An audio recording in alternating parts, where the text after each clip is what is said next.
Please subscribe and press the bell icon to get latest updates of নির্ঝরের স্বপ্ন। আপনারা শুনছেন কাহানি।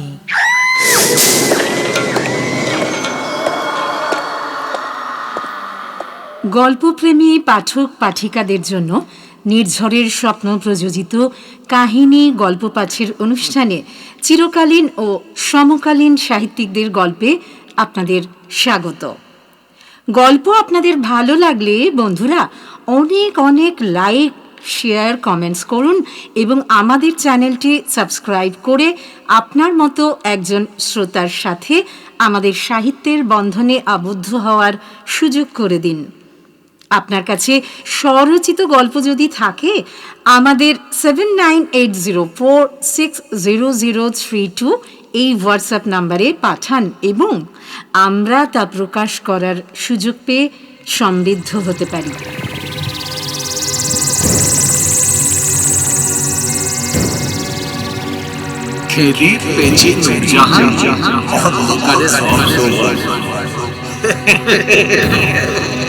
বুঝলেন অন্ধকারে সব আপনি ডিসাইড করুন,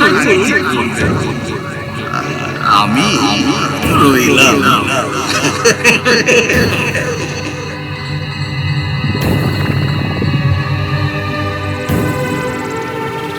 আজকের গল্প ইজেল, রচনা চন্দ্রানী ভট্টাচার্য।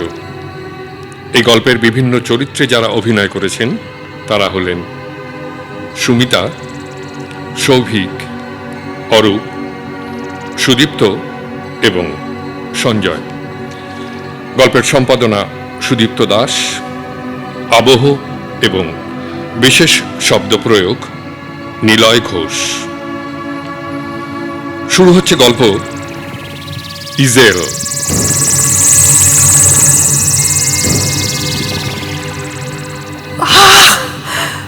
না, শব্দগুলো আমার পিছন ছাড়ছে না। এই শব্দ রাক্ষসের হাত থেকে কি আমার মুক্তি নেই? চোখ খুলেই দৃষ্টি গিয়ে পড়ল ছাদের সিলিংয়ে। জল ছাদটা অনেকদিন আগেই নষ্ট হয়ে গেছে। ছাদে জল বসে শীত গ্রীষ্মের তাপমাত্রার তারতম্যের কারণে জন্ম নিয়েছে কালো কালো ছত্রাক। এখন যেন ওগুলো তারার মতো জল জল করছে। কিভাবে? ছত্রাকে কি ফসফরাস থাকে? গলাটা শুকিয়ে কাঠ হয়ে গেছে, উঠে বসতে পারছি না। যেন পুরো শরীরটা আমার পক্ষাঘাতে নিঃসার। শুধু প্রবল চেতনা নিয়ে জেগে আছে আমার অন্তরাত্মা। সে অবিরাম অনুরণিত করে চলেছে ভিকির বলা ওই দুটো লাইন। খেদি পেছি নূরজান অন্ধকারে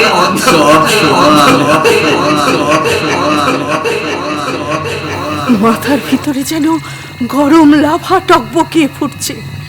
খুলি ফেটে চৌচির হয়ে বাইরে বেরিয়ে আসতে চাইছে ঘিলু রক্ত। না, উঠে বসতেই হবে। এত যন্ত্রণা কেন সারা শরীর জুড়ে? সব কিছু কেমন অন্যরকম লাগছে।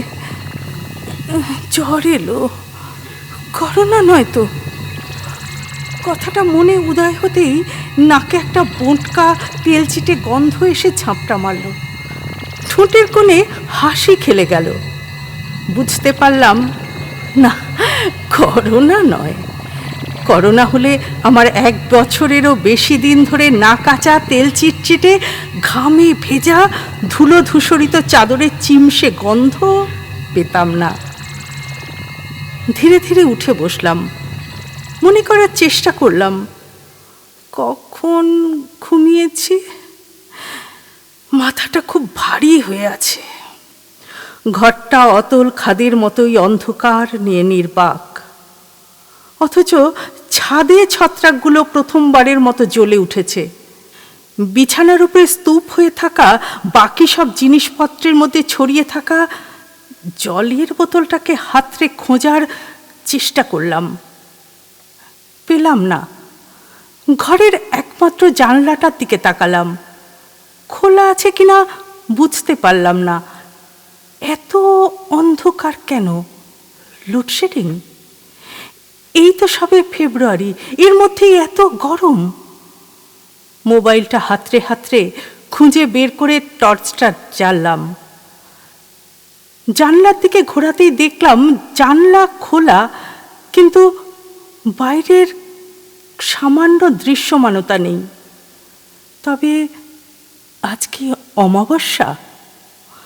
উঠে দাঁড়িয়ে জলের বোতলটা দেখার চেষ্টা করলাম। কোথায়? ওই তো বাবু কাত হয়ে আমার একটা কুর্তির তলা থেকে উঁকি দিচ্ছেন। টুকি তুলে নিলাম। ধুর, এক ফোঁটা জলও নেই।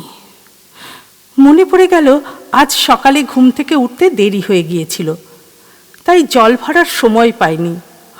অসহায় রাগে বোতলটা ছুঁড়ে ফেলে দিলাম। সেটা মেঝেতে পড়ে রাতের অন্ধকারকে এক অদ্ভুত শব্দ দান করে ঘুরতে লাগলো মোবাইলের আলোক বৃত্তের বাইরে। হঠাৎ করেই মনে হলো ঠিক আমার পিছনে যেখানে ইজেলটা রাখা আছে সেখান থেকে নির্নিমেষ নেত্রে অসংখ্য দৃষ্টি আমার দিকে নিবদ্ধ। তাদের হিমশীতল নিঃশ্বাস আমার ঘাড়ে এসে পড়ছে। সেই মুহূর্তে শরীরের সমস্ত বেদনা ভুলে এক ঝটকায় ঘুরে দাঁড়ালাম। আলোটা গিয়ে পড়ল দাঁড় করানো ইজেলটার উপর। ইজেলের ক্যানভাসে ধূসর কালো ধুধু মরুভূমির মধ্যে লিকলিকে কঙ্কাল সার এক অদ্ভুত জীব। আকৃতি মানুষের মতোই, 3 হাত পায়ের উপর ভর করে চতুষ্পদ প্রাণীর মতোই বসে আছে, যেন হামাগুড়ি দিচ্ছে। বাঁ হাতটা সামনের দিকে বাড়ানো, টকটকে লাল রঙের শার্টিনের রোপ পরা। তার মুখটা ঠিক দেখা যাচ্ছে না, কারণ মুখটা পুরোটাই সাদা ব্যান্ডেজে মোড়া। খালি কপাল থেকে নাক পর্যন্ত জ্বলজ্বল করছে বর্গাকৃতির রক্তবর্ণ আগুনের মতো আলো। ব্যাকগ্রাউন্ডে শুকিয়ে যাওয়া রক্ত রঙের শ্যাওলা ধরা পাহাড়। বিস্ফারিত দৃষ্টিতে দেখতে দেখতে ভুল ভাঙল। পাহাড়, তবে পাথরের নয়, অগণিত বায়বীয় নারী শরীরের স্তূপ। প্রত্যেক বিকৃত অবয়ব হাত বাড়িয়ে এগিয়ে আসছে হামাগুড়ি দিয়ে বসে থাকা অদ্ভুত জীবটার দিকে। ধোঁয়া ধোঁয়া রহস্যময় অশরীরীদের ভঙ্গিমায় কি তীব্র জিঘাংসা। ছবিটা কি ভীষণ জীবন্ত। আমি তাদের হাকার, ক্ষোভ, দুঃখ, হতাশা সবই পঞ্চ ইন্দ্রিয় দিয়ে উপলব্ধি করতে পারছি। শুনতে পাচ্ছি হামাগুড়ি দিতে থাকা জীবটার সকরুণ আরতি, যেন আমাকে অনুনয় করছে ওকে রক্ষা করার জন্য। হঠাৎই আমার নজর পড়ে ছবির জীবটার বাড়ানো হাতটার দিকে। সেখানে শোভা পাচ্ছে ভিকির সলিটেয়ার ডায়মন্ড রিংটা। প্রচন্ড আতঙ্কে সারা শরীর কাঁপতে শুরু করে। পায়ে পায়ে পিছিয়ে আসতে থাকি। পিছনে চৌকিতে ধাক্কা খেয়ে পড়ে যাই। হাত থেকে মোবাইলটা ছিটকে পড়ে। মনে হয় অত্যাধিক আতঙ্কে দিশাহারা মানুষের মাথা বাঁচার তাগিদেই পরিষ্কার হয়ে যায়। ছবিটা আমার মনে মস্তিষ্কে এমন এক প্রাণান্তকর অভিঘাত সৃষ্টি করে যে সঙ্গে সঙ্গে মনে পড়ে যায় আজ সন্ধে থেকে ঘটতে থাকা অদ্ভুত ঘটনাগুলো।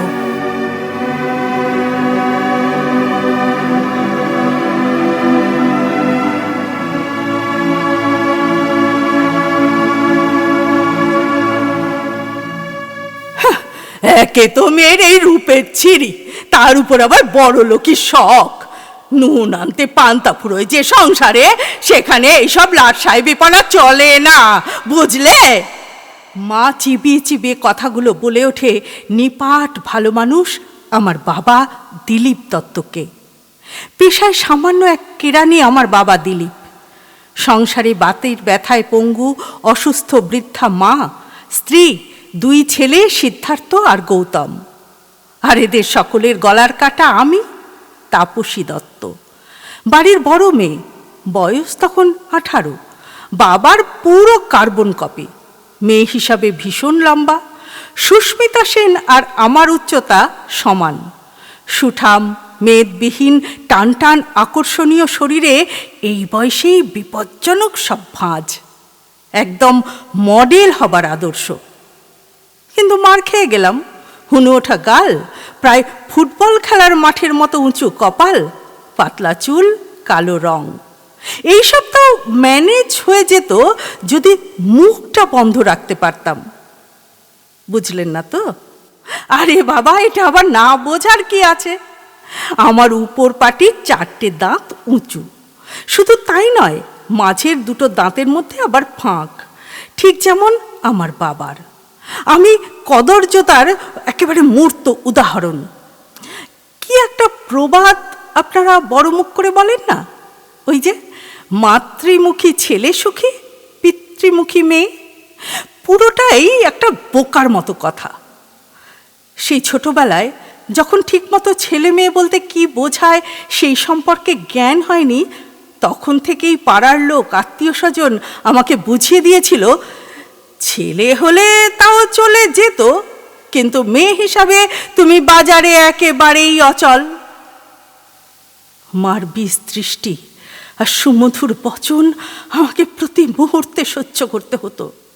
স্কুলে যাওয়া যবে থেকে শুরু করলাম, তখন থেকেই সহপাঠীরা আমার নামকরণ করলো দাঁতাল, উটকপালি, কালি, ঠ্যাঙা ইত্যাদি। এসব কিছুই নজরে পড়তো না যদি পড়াশোনায় তুখর হতাম। তাও তো নয়। সুতরাং অদূর ভবিষ্যতে আমার যে কি পরিণতি হতে চলেছে সে সম্পর্কে মা নিশ্চিত হয়ে নিজের কপালের উপরে করাঘাত করত, আর বাপ সোহাগী মেয়ে বলে আমাকে আর বাবাকে উঠতে বসতে গালমন্দ করত। ভাই দুটো যোগ্য পুরুষতান্ত্রিক সমাজের প্রতিভূ হয়ে উঠেছিল। তাদের চোখে আমার জন্য ছিল না কোনো সম্মান, ভালোবাসা, ছিল শুধু করুণা, তাচ্ছিল্য। এত অবহেলা, অসম্মানের মধ্যেও আমি ভালো ছিলাম, কারণ বাবার প্রশ্রয়, ভালোবাসা দুটোই আমার জন্য মাত্রাতিরিক্ত ছিল। সব অভাব পূর্ণ হয়ে যেত।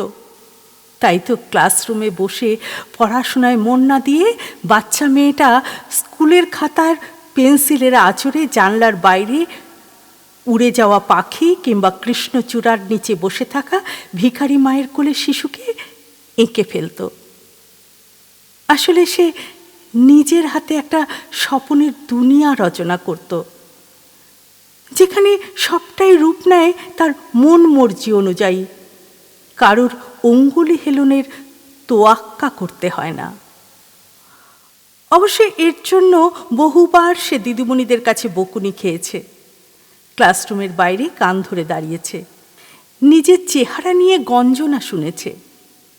তবে ওই যে বললাম দিলীপ দত্তের কথা, সেই লোকটা পরম বিস্ময়ে রেখার আঁকিবুকিগুলি দেখেছে আর চমকে উঠেছে।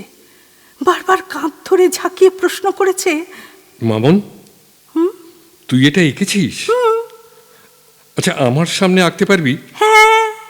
দেখো সুতাপা, দেখো তোমার মেয়ে কি অপূর্ব এঁকেছে, আর কারো কাছে না শিখেই। তুমি আর আদিক্ষেতা করো না তো। একে ক পয়সা রোজগার করবে শুনি? লেখাপড়াটা ঠিক করে করতে বলো, না হলে আমাদের সঙ্গে সঙ্গে ওর কপালেও দুঃখ আছে, কিন্তু আমি এটা বলে দিলুম। অতঃপর শ্রীযুক্ত বাবু দিলীপ দত্ত আর তার 8 বছরের কন্যার চোখের সামনেই আকার পাতাটা অবলীলায় উনুনে আগুনের গ্রাসে চালানো হয়ে গেছে। সেই মেয়েটি মানে আমি উঁচু দাঁতে দাঁত চেপে কান্নাটাকে গলার মধ্যে বন্দি করে কৃষ্ণচূড়াকে আগুনের আলপনায় আস্তে আস্তে কালো ছাইয়ে পরিণত হতে দেখেছি। মনে মনে বলেছি, এই বেশ হলো, আমার তো তোকে দেবার মতো রং ছিল না। তুই এবার সত্যি সত্যি আগুন রঙা হয়ে উঠবি। আঁকা আমার থেকে কেউ কেড়ে নিতে পারেনি। বাবার ইচ্ছে থাকলেও কোনো প্রথাগত শিক্ষা আমাকে দিতে পারেনি মায়ের বিরোধিতায়। তবে বন্ধও করতে পারেনি। স্কুলে, পাড়ায়, বিভিন্ন প্রতিষ্ঠানে বসে আঁকো প্রতিযোগিতায় নাম দিতাম, আর প্রথম স্থানটা আমার জন্যই বাঁধা থাকতো। মেডেল, সার্টিফিকেট, মেমেন্টোর বদলে ঝুড়ি, গামলা, বালতি, মানে সংসারের প্রয়োজনীয় বস্তু পেলে মায়ের অনিচ্ছাতেও চোখ দুটো লোভে চকচক করে উঠত। মনে হতো আমার প্রতি ওই সময়টুকুতে মা খুব সন্তুষ্ট। তাই যে কোনো প্রতিযোগিতায় না দেখা আমার ঘোর শত্রু ভগবানের কাছে প্রার্থনা করতাম, হে ভগবান, মেডেলের বদলে নিজের পক্ষে একটা হাতা বা চামচ যেন পাই।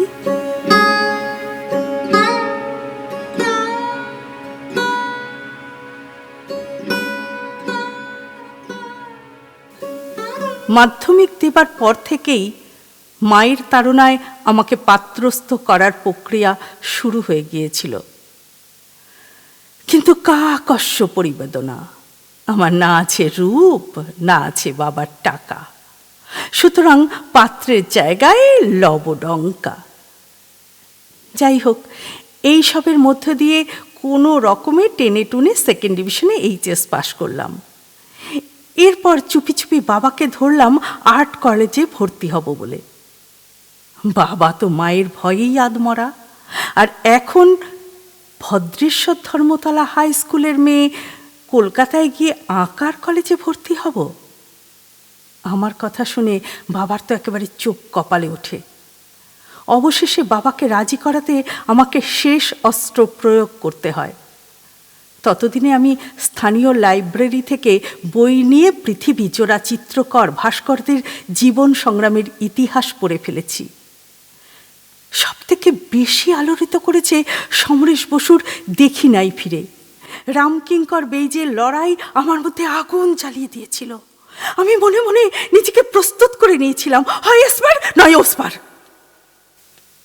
বলেছিলাম, বাবা, তুমি যদি আমাকে আর্ট কলেজে ভর্তি হতে না দাও, তাহলে নিজেকে শেষ করে দেওয়া ছাড়া আমার কিন্তু আর কোনো পথ খোলা থাকবে না। তুমি তো জানো বাবা, আঁকা ছাড়া আমার জীবনে আর কিচ্ছু নেই। সেদিন বাবা আমার কথা শুনে থমকে গিয়েছিল।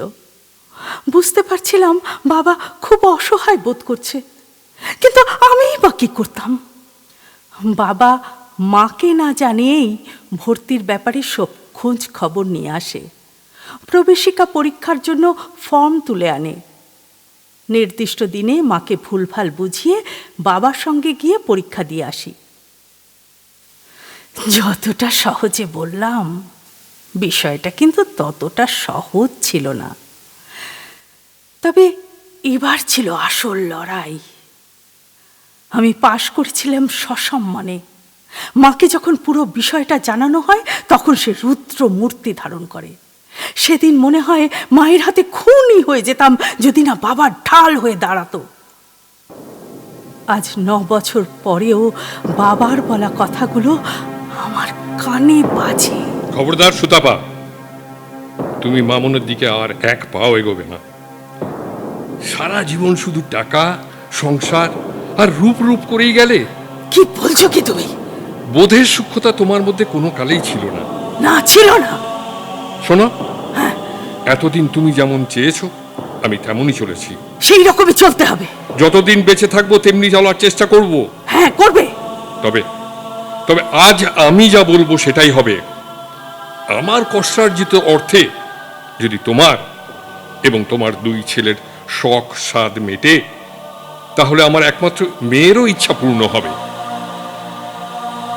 সেই দিন যদি বাবা পাশে না দাঁড়াতো, তাহলে সত্যি হয়তো আমার নিজেকে শেষ করে দেওয়া ছাড়া উপায় থাকতো না।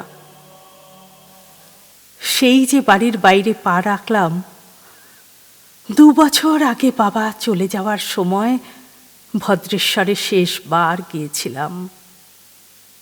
বাবা অন্তত এইটুকু আশা নিয়ে চোখ বুজেছিল তার মেয়ে নিজেরটুকু ঠিক চালিয়ে নিতে পারবে। প্রথম প্রথম কলকাতার আদ্যন্ত নাগরিক মানসিকতার সঙ্গে মানিয়ে নিতে বেশ লড়াই করতে হয়েছিল। নিজেকে সর্বদা ব্রাত্য মনে হতো, তবে অনবরত লড়াই করেছি মানিয়ে নিতে, মেনে নিতে। একসময় দেখলাম মেয়েদের তুলনায় ছেলেদের সঙ্গেই আমার অনাবিল একটা বন্ধুত্ব গড়ে উঠেছে। হয়তো ওরা আমার রূপের বদলে গুণটাকেই প্রাধান্য দিয়েছিল, অথবা আমাকে ওরা কোনোদিন মেয়ে বলে মনেই করেনি, জানি না কি কারণ। তবে এতে আমার সুবিধাই হয়েছিল। অন্যান্য মেয়েদের তুলনায় নোট স্টাডি করাটা আমার জন্য অনেক সহজ হয়ে গিয়েছিল। এখানে এসে পেয়েছিলাম মকবুল স্যারকে। যদি কখনো অবসাদ বোধ করতাম, তাহলে স্যার ডেকে মাথায় হাত বুলিয়ে বলতেন, Focusing on the negative only makes a difficult journey more difficult.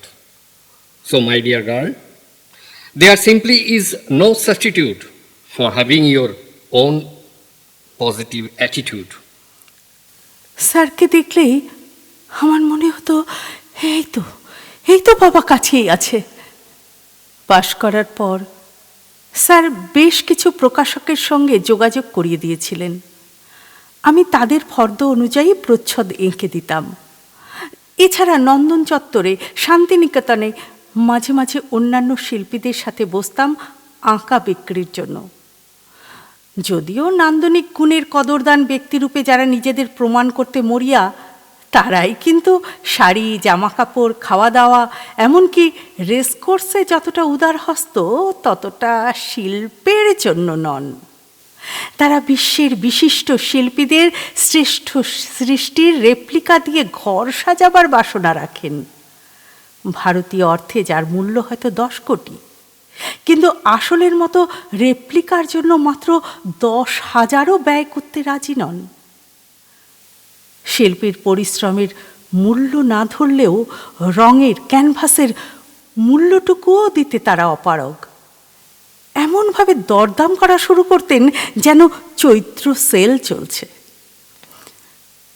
যারা সৃষ্টি করে তাদের কাছে সেই সৃষ্টি সন্তান তুল্য। আমার ভালো লাগতো না এই দরদস্তুর, তবে উপায় তো কিছু ছিল না। কলকাতায় বস্তিতে একটা ঘর নিয়ে থাকতে গেলেও 50,000 সেলামি ও 10,000 ভাড়া গুনতে হয়। অবশ্য আমাকে সেলামি দিতে হয়নি। প্রিন্সেপ ঘাটের কাছে যে বস্তি এলাকা, সেখানে স্যারের এক পরিচিতর লড়ঝড়ে দোতলা বাড়ির চিলেকোঠাতে মাসিক 6,000 টাকার বিনিময়ে আমার থাকার ব্যবস্থা করে দেন। ঘরটা 10x8, সেখানে 4x5 আমকাঠের একটা চৌকি, একটা পায়া ভাঙা চেয়ার, আর রাস্তার ধারের দিকে একটা একটেরে জানলা। তো কলকাতায় এই আমার সংসার কোনো রকমে ঠুকে ঠুকে চলছে। নিজের আর্ট স্টুডিও কিংবা একক এক্সিবিশন করার মতো ট্যাকের জোর আমার নেই। আমার বয়স এখন 27। ইতিমধ্যে বেশ কিছু থ্রিলার, হরর, গোয়েন্দা গল্প সংকলন এবং একক বইয়ের প্রচ্ছদের ডিজাইন আমি করেছি। এইসব প্রচ্ছদের কাজ করতে গিয়ে জানতে পেরেছি মানুষ এখন ডার্ক ফ্যান্টাসি, সাইকো থ্রিলার বেশি পছন্দ করছে।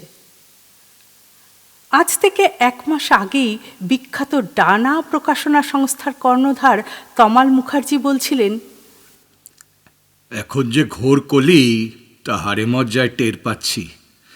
না হলে মানুষ কি গল্পে, কি সিনেমায়, কি নাটকে এত হিংস্রতা পছন্দ করে? সহজ সরল জীবনের গল্প এখন কেউ পড়তেই চায় না, দেখতেও চায় না।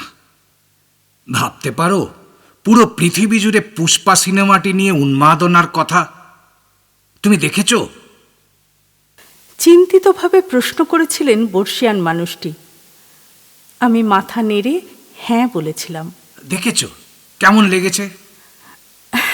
এত ভায়োলেন্স সহ্য হয় না আমার, তাই পুরোটা দেখিনি, খুব অস্বস্তি হচ্ছিল। আমি সর্বত্র সিনেমাটির কথা শুনে দেখতে বসেছিলাম।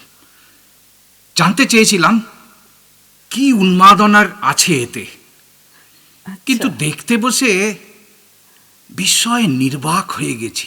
কেন? এ আমার কোন ভারতবর্ষ? এক হার্ডকোর ক্রিমিনালকে গ্লোরিফাই করা হচ্ছে, এত হিংস্রতা, নির্মমতা মনোরঞ্জনের নামে প্রচার করা হচ্ছে।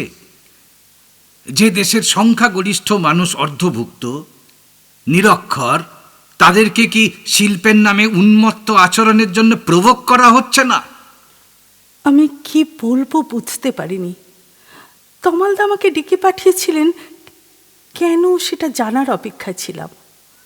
নতুন কোনো কাজ থাকলে দাদার কাছ থেকে অ্যাডভান্সড চাওয়া যাবে, এই ভাবনাটাই মাথায় ঘুরছিল।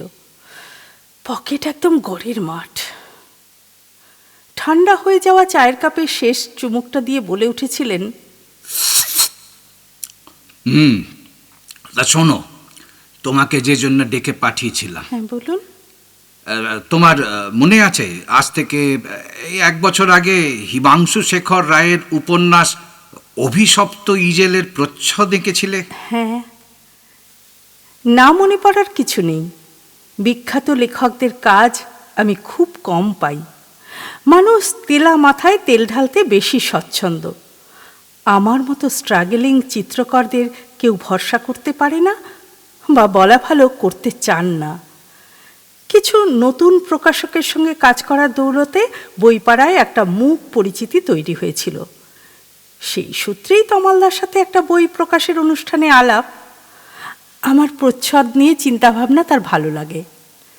তারপর থেকেই হৃদ্যতা, টুকটাক কাজ দিতে থাকেন। তবে 1 বছর আগে অভিশপ্ত ইজেল এর প্রচ্ছদই শুধু নয়, গল্পের সঙ্গে সাযুজ্য রেখে ভিতরের বেশ কিছু ইলাস্ট্রেশন করার বরাত দেন। আমার আঁকিয়ে জীবনের প্রথম বড় কাজ। খুব মন দিয়ে করেছিলাম। ওই সেই অভিশপ্ত ইজেল নিয়ে একজন প্রডিউসার সিনেমা করছেন। ও গল্পের প্রয়োজনে বেশ কিছু আঁকা ছবি ওনার লাগবে। আচ্ছা। তাছাড়া তোমার কাজ ওদের এতই ভালো লেগেছে যে সেট ডিজাইনেও ওরা তোমার পরামর্শ নিতে চান। আচ্ছা। তুমি ববি পাঞ্চালের নাম শুনেছ কিনা জানি না, তবে ডিরেক্টর অনিকেত দাশগুপ্তর নাম তো নিশ্চয়ই শুনেছ। প্রথমে আমি নিজের কান খেয়ে বিশ্বাস করতে পারছিলাম না। তারপর যখন বিশ্বাস করলাম, উত্তেজনার চোটে চেয়ার ছেড়ে উঠে দাঁড়িয়েছিলাম। তমালদা সরাসরি অনিকেতের সাথেই কথা বলে দিয়েছিলেন। এই 1 মাস ওদের চাহিদা অনুযায়ী একের পর এক ছবি এঁকে চলেছি। কিন্তু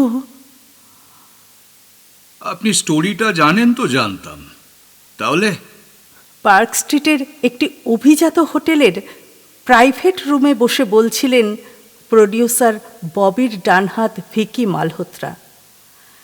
শীততাপ নিয়ন্ত্রিত হিমায়িত মহার্ঘ অন্দরসজ্জায় সজ্জিত রুমে বসেও আমি ভিতরে ভিতরে ঘেমে উঠেছিলাম। এতগুলো স্কেচ করলাম, কোনোটাই এদের পছন্দ হচ্ছে না। এর আগে 2 দিন মাত্র সরাসরি প্রডিউসার আর ডিরেক্টরের সাথে দেখা হয়েছিল। বাকি সমস্ত কথাবার্তা ওই ভিকির সঙ্গেই হচ্ছে। প্রথম 2 দিন সব কিছুই স্বাভাবিক মনে হয়েছিল, কথাবার্তাও একেবারে ঠিকঠাক মনে হয়েছিল। কি করতে হবে জেনে নিয়ে স্কেচগুলো করতে শুরু করে দিয়েছিলাম। যতবার আঁকা স্কেচগুলোর ছবি তুলে পাঠিয়েছি, ততবারই রিজেক্ট হয়েছে। ভিকি জানিয়েছিল ডিরেক্টরের পছন্দ হচ্ছে না। তিনি চাইছেন বিখ্যাত শিল্পী পিকাসোর মতন পেইন্টেড ক্যানভাসকে রিইউজ করে উইদাউট প্রাইমার আগের আঁকার উপরেই আঁকা। এমন অদ্ভুত ভাবনার কারণ জানতে চাওয়াতে ভিকি বলেছিল, কিছুই না, শিল্পীর অস্থিরতা বোঝাতে। এমনিতেই উইদাউট প্রাইমার অরিজিনাল ইমেজের উপর অয়েল মিডিয়ামে আঁকা বেশ কমপ্লিকেটেড। তবে চ্যালেঞ্জটা আমি অ্যাকসেপ্ট করেছিলাম। 4 দিন ধরে ঘন্টার পর ঘন্টা কাজ করেছি ছবিটায়। মকবুল স্যারকে দেখিয়েছিলাম, তিনি ছবিটার ভূয়সী প্রশংসা করেছিলেন। আজ সন্ধ্যায় এসেছিলাম ছবি নিয়ে, কিন্তু কথা শুনে মনে হলো পছন্দ হয়নি। বলছি, আগেই তো আপনাকে বলেছিলাম গল্পটার প্রচ্ছদ, ভিতরের ইলাস্ট্রেশন আমি করেছি, সুতরাং গল্পটি আমার খুব ভালো করেই জানা। আমার দেওয়া উত্তরে বিরক্তিটা চাপা ছিল না। বাঁ হাতের হীরের আংটিটা মনোযোগ দিয়ে দেখতে দেখতে ভিকি অত্যন্ত নির্লিপ্তভাবে বলেছিল, গল্পটা আরেকবার আমাকে বলুন তো। ভিকির এই অদ্ভুত আচরণে অবাক হয়েছিলাম। আমি কি বাচ্চা, না নিজের কাজটা বুঝি না? কিন্তু ওই যে গরজ বড় বালাই, তাই রাগ আর বিরক্তিটা চেপে রেখে বহুবার বলা গল্পটাই আবার বলেছিলাম। কোথাও যেন ষষ্ঠ ইন্দ্রিয় বলছিল, এরা আমাকে বাতিল করতে চায় বলেই এইভাবে নাচাচ্ছে। এক হতভাগ্য চিত্রশিল্পী প্রিয় বসু, ঈশ্বর দত্ত তার প্রতিভা, কিন্তু বারবার প্রতারিত হতে থাকেন বিত্তশালী বন্ধু সুদীপ্ত চৌধুরীর কাছে। তার আঁকা ছবিগুলোই নিজের নামে বিক্রি করে সুদীপ্ত অর্থ, যশ, প্রতিপত্তি অর্জন করে। সংসারের প্রয়োজনে অসুস্থ স্ত্রীর চিকিৎসার জন্য নিজের মুখ বন্ধ রাখতে বাধ্য হয় প্রিয় বসু। তবে দুর্ভাগ্যের শেষ এখানেই নয়। স্ত্রী দামিনীর ক্যান্সারে মৃত্যু, একমাত্র ছেলের অ্যাক্সিডেন্টে মৃত্যু ভেঙে গুড়িয়ে দেয় প্রিয় বসুর শিল্পী সত্তাকে। সে সুন্দর পোর্ট্রেট আঁকতে ভুলে যায়। পরিবর্তে সমগ্র বিশ্বের যা কিছু সুন্দর তার বিরুদ্ধে পুঞ্জীভূত হতে থাকে তীব্র ঘৃণা আর জিঘাংসা। সে একের পর এক অতি প্রাকৃতিক, অলৌকিক, অতীন্দ্রিয়, কুয়াশাচ্ছন্ন, অন্ধকারময়, ঘৃণ্য, বিভৎস প্রতিকৃতি আঁকতে শুরু করে। সুদীপ্ত মনোবিদ, ডাক্তার, ওষুধপত্র দিয়েও প্রিয় বসুর স্বাভাবিকতা ফিরিয়ে আনতে ব্যর্থ হয়। নিজের নাম যশ বাঁচাতে মরিয়া সুদীপ্ত মিডিয়াতে ঘোষণা করে, আমি একটা ডার্ক সিরিজ নিয়ে এক্সিবিশন করব এবং এটার পরেই আমি অবসর নেব। নির্দিষ্ট দিনে প্রিয় বসুর ভয়ঙ্করতম, অন্ধকারতম শিল্প সৃষ্টির প্রদর্শনী শুরু হয় মহা সমারোহে। উপস্থিত গণ্যমান্য ব্যক্তিরা নির্বাক বিস্ময়ে ছবিগুলোর সামনে স্থাণুবৎ দাঁড়িয়ে থাকে। এরপর কাকতালীয়ভাবেই ওখানে উপস্থিত সকলেই অজানা কারণে মারাত্মকভাবে অসুস্থ হয়ে পড়ে। তাদের সঙ্গে সঙ্গে হসপিটালাইজড করা হয়। পরে জানা যায় যে সকলেই কোনো অলৌকিক অশরীরীর উপস্থিতি তাদের সামনে অনুভব করেছিল, যেন প্রবল ঘৃণা নিয়ে সেই অপশক্তি তাদের শ্বাসরুদ্ধ করতে চাইছিল। পুলিশের তদন্তকারী অফিসার সেই অদ্ভুত ঘটনার অনুসন্ধান করতে গিয়ে প্রিয় বসুর কথা জানতে পারেন সুদীপ্তর ডায়েরি থেকে। তবে সুদীপ্তকে আর পাওয়া যায়নি, বরং প্রিয় বসুর অ্যাসাইলামের ঘরে একটি ইজেলে লাগানো ক্যানভাসের ছবি পাওয়া যায়, যাতে সুদীপ্তর কাঁধে প্রিয় বসু হাত দিয়ে দাঁড়িয়ে থাকা অবস্থায় ছিল। ছবিটিতে প্রিয় বসুর ঠোঁটে নিষ্ঠুর হাসি, চোখে মুখে পরিতৃপ্তি লেগেছিল, আর সুদীপ্তকে আতঙ্কিত বন্দির মতোই লাগছিল। তার চোখে ছিল নরকের যন্ত্রণা, সীমাহীন আতঙ্ক। অফিসার খেয়াল করেন ছবিটিতে শিল্পীর নাম লেখা ছিল প্রিয় বসু বারিক। সবই তো ঠিকঠাক জানেন দেখছি, তাহলে ডিরেক্টর যেমন চাইছেন তেমন আঁকতে পারছেন না কেন? আমি আমি আপনাকে দেখে আগেই বুঝেছিলাম আপনার দ্বারা হবে না, আপনার দ্বারা কিছু হবে না। নেহাত ওই স্টোরি রাইটার আপনার কথা ডিরেক্টরকে বলেছেন, ওই তাই আর কি। ভিকির কথাগুলো উত্তপ্ত তীরের ফলার মতোই আমার বুকে বিঁধেছিল। স্তব্ধ হয়ে গিয়েছিলাম অপমানের অভিঘাতে। ভিকি ধীরে ধীরে উঠে এসেছিল নিজের জায়গা থেকে। যে সোফাতে আমি বসেছিলাম সেখানে ঠিক আমার পাশেই গা ঘেঁষে বসেছিল। আমার স্নায়ু এতটাই নিস্তেজ হয়ে পড়েছিল যে কয়েক পল সে আমার মস্তিষ্কে বিপদের সংকেত পাঠাতে ভুলে গিয়েছিল। যখন ভোঁতা অনুভূতি ফিরে এলো, দেখলাম শয়তানটার হীরের আংটি পরা হাত আমার ডেনিম জিন্সে আবৃত উড়ুতে ঘোরাঘুরি করছে। ছিটকে সরে এসেছিলাম, হিসিয়ে প্রশ্ন করেছিলাম, এর মানে কি? মানে এর মানে তুমি ঠিক যেটা বুঝছো সেটাই।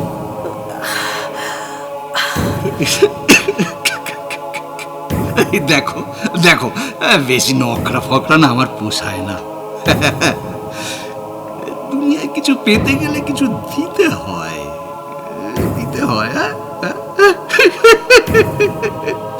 গিভ অ্যান্ড টেক পলিসি, বুঝেছো না? বুঝেছো তো? এমনি এমনি কি এ জগতে কিছু হয়? হ্যাঁ, এ জগতে কিছু তো এমনি এমনি হয় না। শিল্পী তুমি ভালোই, শিল্পী তুমি ভালো, কিন্তু তোমার থেকেও আচ্ছা আচ্ছা শিল্পী লাইন দিয়ে আছে। টাকা ফেললে ট্যালেন্টের কোনো অভাব হয় না। আর এখানে না, এখানে আমি যা বলবো তাই হবে। হ্যাঁ, বুঝেছো? হ্যাঁ,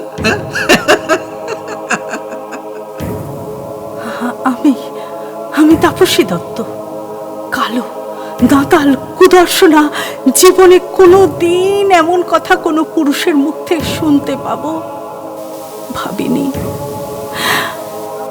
আমি বুঝতে পারছিলাম না এটা আমার সৌভাগ্য নাকি দুর্ভাগ্য, লজ্জা নাকি অহংকার। নিজের অজান্তেই মুখ ফুসকে বেরিয়ে এসেছিল, আমি তো সুন্দরী নই। তাহলে তাহলে তোমার সৌন্দর্য তোমার ওই মার কাটারি ফিগারে। মায়েরই বলছি, মায়েরই বলছি, এমন মেয়ে মানুষ না আগে আর আমি কখনো দেখিনি। তোমার যদি থোবরাটা একটু ঠিক থাকতো, সিরিয়াসলি তোমাকে সিনেমায় নামিয়ে দিতাম। কিন্তু সো সরি, সো সরি, কি আর করা যাবে? কি আর করা যাবে বলো? আমার মুখের দিকে তাকালে আমায় কাছে পেতে ইচ্ছে হবে। হবে হবে হবে, কেন হবে না? আসলে আমার না, আমার পছন্দটা আমার একটু একটু আলাদা, একটু একটু হাটকে, একটু হাটকে পছন্দ করি আমি। তাছাড়া সব কিছু কি মুখ দেখে হয়? হ্যাঁ, মুখ দেখে সবকিছু হয় না, বুঝেছো? হ্যাঁ, এখন এখন যা করার সেটা তাড়াতাড়ি করো তো। আমার আবার বেশি ফ্যান তারা পোষায় না। কিছু পেতে গেলে তোমায় কিছু দিতে তো হবেই। হ্যাঁ, দিতে তো হবেই। আরে খেদি পেচি নূরজাহান, অন্ধকারে সব সমান, অন্ধকারে সব সমান।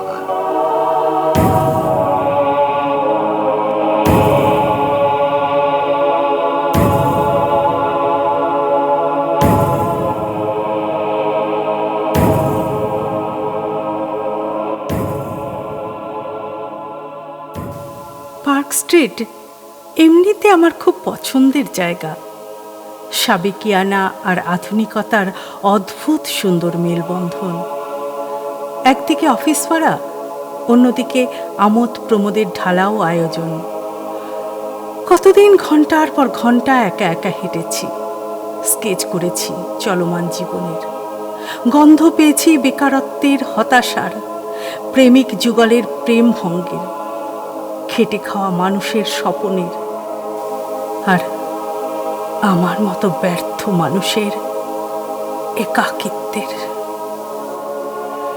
তবে আজ রাতের মতো মৃত আত্মার গলিত মূল্যবোধের গন্ধ আমাকে এমনভাবে উন্মাদ করে তোলে, আমার অন্তরাত্মা পর্যন্ত হাহাকার করে উঠেছিল, যেন কোন নরকের অতল থেকে ভেসে আসছে দুটো ঘৃণ্য লাইন।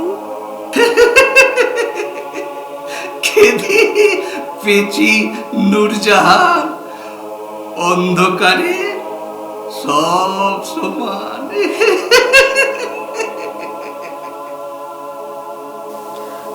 বাহ্যিক জগৎ সম্পর্কে সম্পূর্ণ বিস্তৃত হয়েছিলাম। যখন সচেতন হলাম, দেখলাম ঘড়িতে রাত 10টা। আজ শনিবার। পার্ক স্ট্রিট উইকেন্ডের এই দিনগুলোতে সদ্য কিশোরীর চঞ্চলতা নিয়ে জেগে থাকে। কিন্তু আমি কোথায় দাঁড়িয়ে? খেয়াল করে দেখলাম আমি দাঁড়িয়ে আছি অষ্টাদশ শতকের কবরখানা রাস্তা পার হয়ে 85 নম্বর রাস্তায়। আপনারাও চেনেন, আজকের পার্ক স্ট্রিট দিয়ে হেঁটে গেলে যেখানে বিখ্যাত সেন্ট জেভিয়ার্স কলেজ, সেখানে এককালে ছিল সানসৌসি থিয়েটার। তার সামনেই, অর্থাৎ 85 পার্ক স্ট্রিট যার নাম্বার, সেখানেই অনেকটা ফাঁকা জায়গা জুড়ে উঁচু পাঁচিল ঘেরা ছোট প্রাসাদের মতো বাড়ি। বাড়িটার সামনে এর আগেও আমি অনেকবার এসেছি। একটা অদ্ভুত টান বোধ করেছি, আত্মীয়তা বোধ করেছি। অনেক ছবিও এঁকেছি জল রঙে, পলেস্তারা খসা, চুন সুরকি দিয়ে গাঁথা ইটের দেওয়ালে হাত বুলিয়ে কান পেতে ওর কথা শোনার চেষ্টা করেছি। উঁচু পাঁচিলের পাশে দারোয়ানের ছাউনি এখনো আছে, তবে বাড়িটার ভগ্ন দশা, আগাছার জড়াজড়ি, আবর্জনার স্তূপ মনের মধ্যে জন্ম দেয় পচা কচুরি পানার মতো দম চাপা কষ্টের। যেন কত যুগের পাপ কলঙ্ক নিজের শরীরে দকদকে ঘায়ের মতোই বহন করে চলেছে। বর্তমানে পাশের থানার আটক করা গাড়িগুলো রাখা হয়। এছাড়াও কিছু রেগুলার পেইড কার পার্কিং আছে। বাড়িটার প্রতি অদ্ভুত আকর্ষণ আমাকে বাধ্য করেছিল ওর অতীতের খোঁজ খবর নিতে।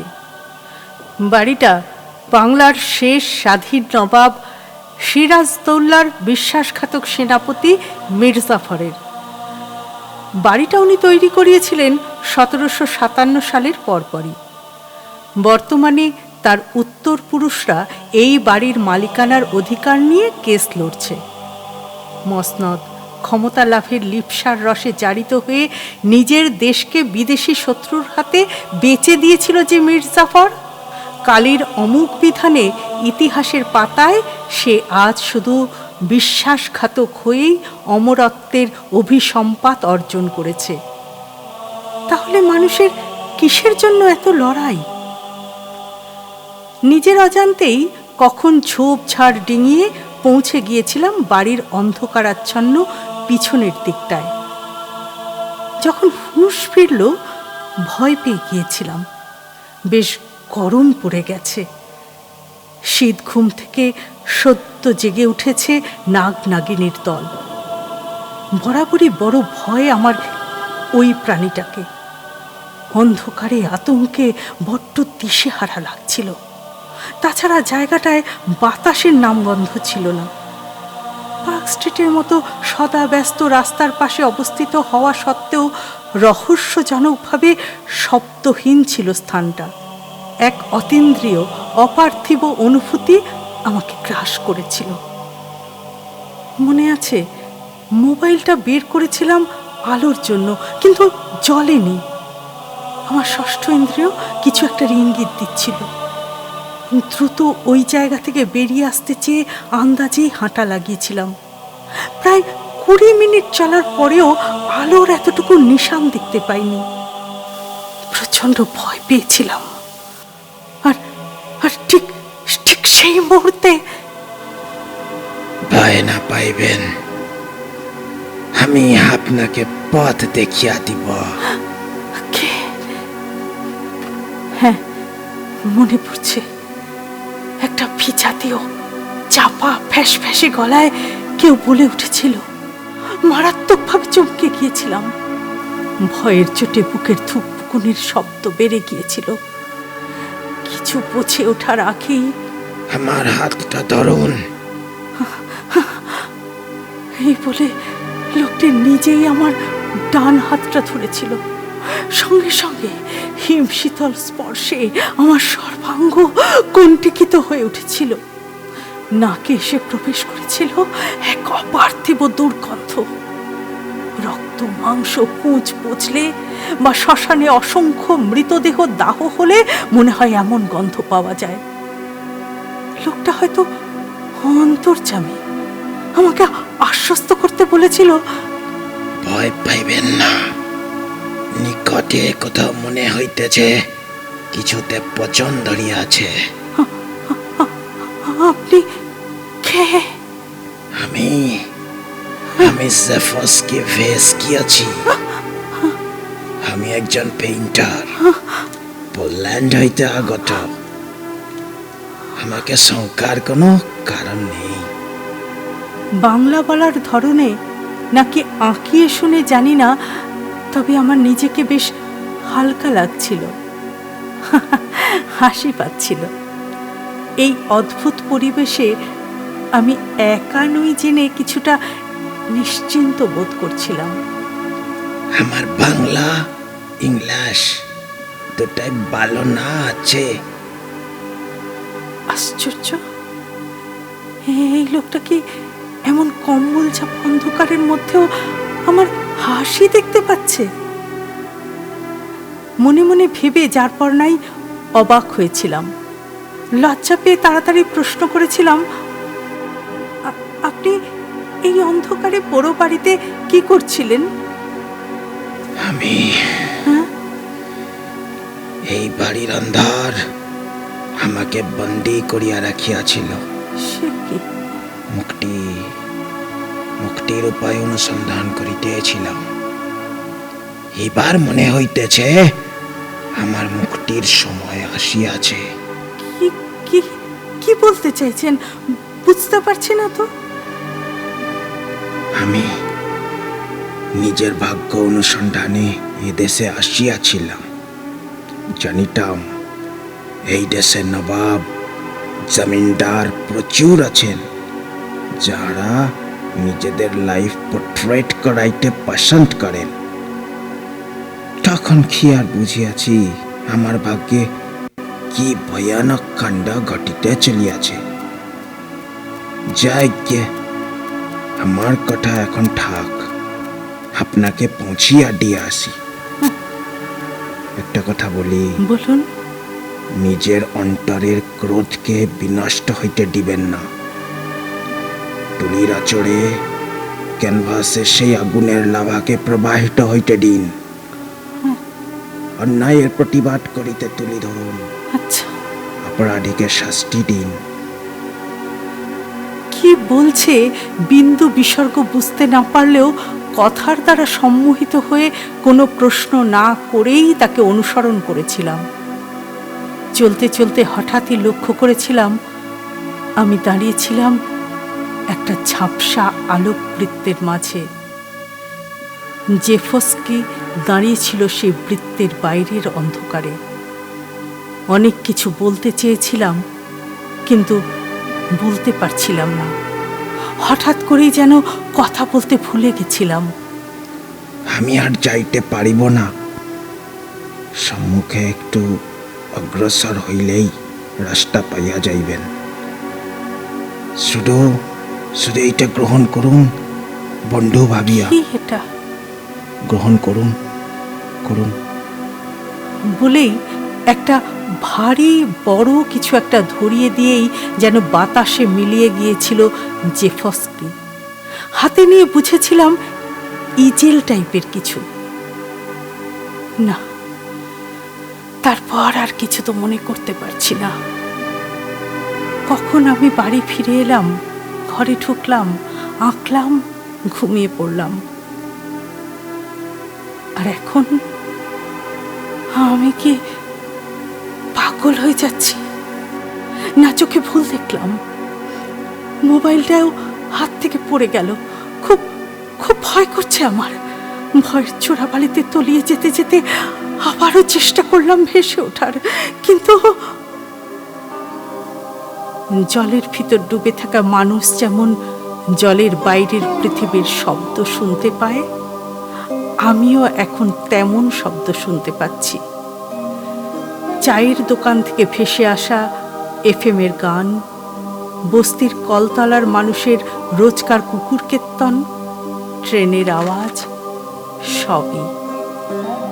শুধু রোজকার শব্দগুলো স্বমহিমায় আমার কানে ধরা দিচ্ছে না, শব্দগুলো জলের বুড়বুড়িতে ফিল্টার হয়ে আমার চেতনায় ধরা দিচ্ছে।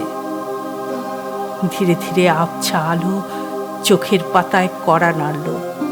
অতি কষ্টে পিটপিট করে চোখ খুলেই আবার বুঝে নিলাম। ঠিক ঠিক তখনই আমার ফোনটা তারস্বরে চেঁচিয়ে উঠল।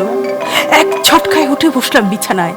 দেখলাম খোলা জানলা দিয়ে ঝলমলে রোদ দুরন্ত শিশুর মতো ঝাঁপিয়ে পড়েছে। দিনের আলোর এক অদ্ভুত ক্ষমতা আছে। রাতের সব কুটিলতা, রহস্য নির্দয়ভাবে ছিন্ন ভিন্ন করে দেয়।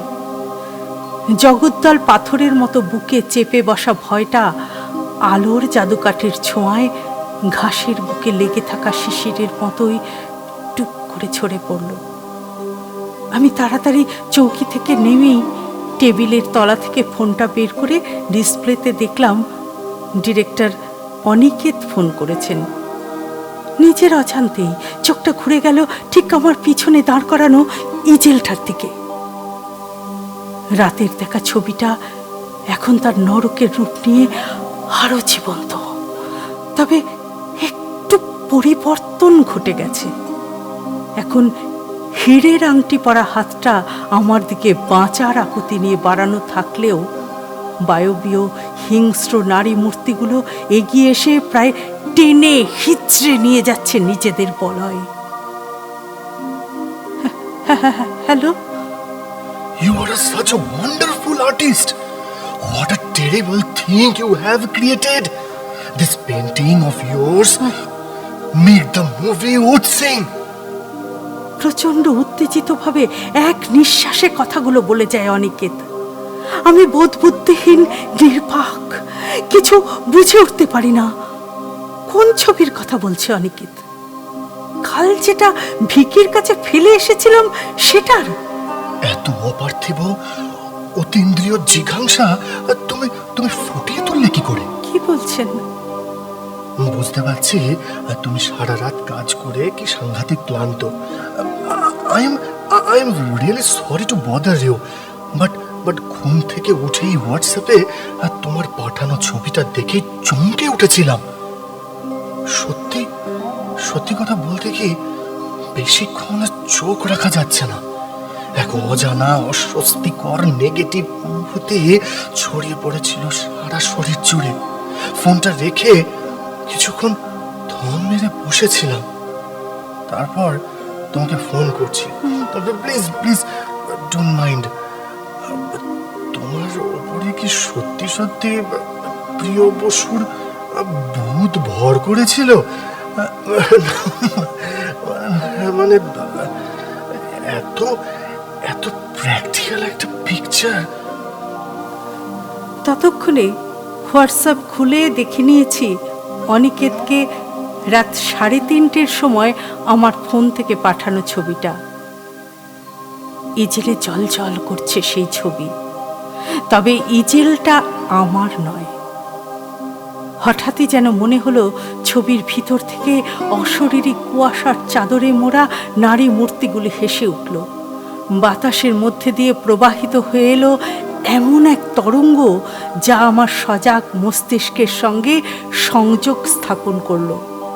শুনতে পেলাম, নবাব মীর জাফরের বিকৃত যৌনাচারে অভ্যস্ত মো সাহেব ইয়ামতুল্লাহ চিত্রশিল্পী জেফস্কি ভেস্কিকে নিযুক্ত করেছিল আমাদের সঙ্গে যৌনাচারের সময় ছবি আঁকতে।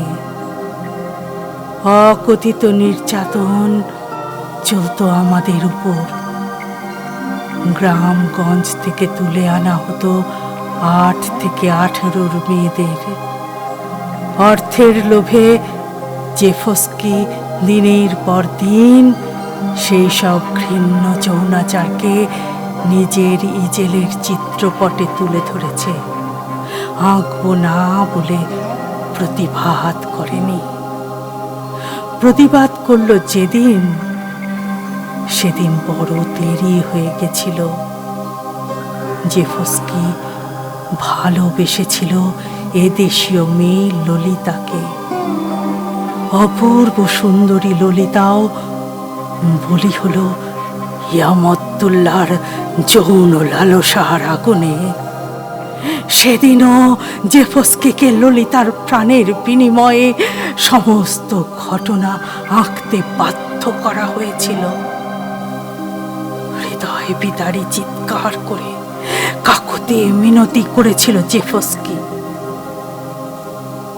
ক্ষত রক্তাক্ত মৃত্যু পথযাত্রী ললিতা যখন জেনেছিল এতদিন ধরে তার পরম প্রেমাস্পদ নিজের শিল্পী সত্তাকে নরকের শয়তানের কাছে গচ্ছিত রেখেছিল, তখন অভিশাপ দিয়েছিল।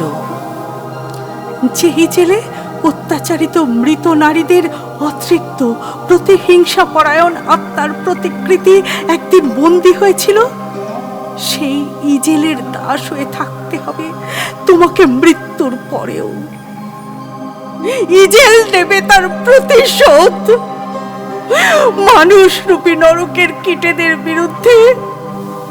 সেই হবে প্রকৃত শিল্পীর আয়ুধ। সেই শুরু মৃত্যুর পরও জেফস্কি বয়ে বেড়াচ্ছিল তার ইজেলের ভার। এখন সে মুক্ত, কারণ ইজেল পেয়েছে তার প্রকৃত সমজদার। এখন থেকে তুমি যেমন চাইবে তেমন হবে। আমরা আছি তোমার সঙ্গে। হঠাৎ করে তরঙ্গ সূত্রটা ছিঁড়ে যায়। বুঝতে পারি প্রবল শৈত্য প্রবাহ আমার ধমনী জুড়ে। বুঝে ওঠার চেষ্টা করে কি শুনলাম? সত্যি শুনলাম নাকি সবটাই আমার ক্লান্ত বিধ্বস্ত অপমানিত মনের কষ্ট কল্পনা? ফোনটা আবার বেজে ওঠে। কাঁপা কাঁপা হাতে তুলে ধরে দেখি প্রডিউসার ববির বিয়ে রিক। রিক রিক কেন? যাই হোক, ফোনটা ধরি। হ্যালো বলতেই অন্য প্রান্ত থেকে ভেসে আসে একটা কণ্ঠস্বর। Ma'am, Bobby sir, Aniket sir আগামীকাল আপনার সঙ্গে বসতে চান। কেন? এই দুপুর 1টার দিকে সল্টলেকে ববি স্যারের বাড়িতে। আচ্ছা। আপনাকে আনতে গাড়ি যাবে। রিকের কথা শুনেই আমার চোয়াল শক্ত হয়ে যায়, মাথায় আগুন জ্বলে ওঠে, কানে আবার অনুরণিত হতে থাকে। খেদি পেছি নূরজান, অন্ধকারে সব সমান। হ্যালো হ্যালো ম্যাম, শুনতে পাচ্ছেন? আপনার কোনো অসুবিধা নেই তো? হ্যালো হ্যালো ম্যাম, হ্যালো, শুনতে পাচ্ছেন? হ্যাঁ, আর কারা কারা থাকবেন? ম্যাম, ভিকি স্যার থাকতেন, কিন্তু কাল রাত্রে ওই সেন্ট জেভিয়ার স্কুলের অপোজিটে যে পুরনো পোড়ো বাড়িটা আছে না, সেখানে কে বা কারা তাকে নৃশংসভাবে খুন করে ফেলে গেছি। এই সে মাত্র কি? থানা থেকে ফোন এসেছিল, ববি স্যার ওখানে গেছেন। আজ সারাদিনই তো ওখানেই থাকবেন হয়তো। এরপরও রিক অনেক কথা বলেছিল, কিন্তু আমার কানে কিছু প্রবেশ করেনি। সীমাহীন অবিশ্বাস, আতঙ্ক, অস্থিরতা নিয়ে এক দৃষ্টিতে তাকিয়েছিলাম ছবিটার দিকে। মনের গোপন কুঠুরি থেকে, মস্তিষ্কের রহস্যময় অলিগলি থেকে ভেসে আসছিল একটাই প্রশ্ন, তাহলে কি সবটাই?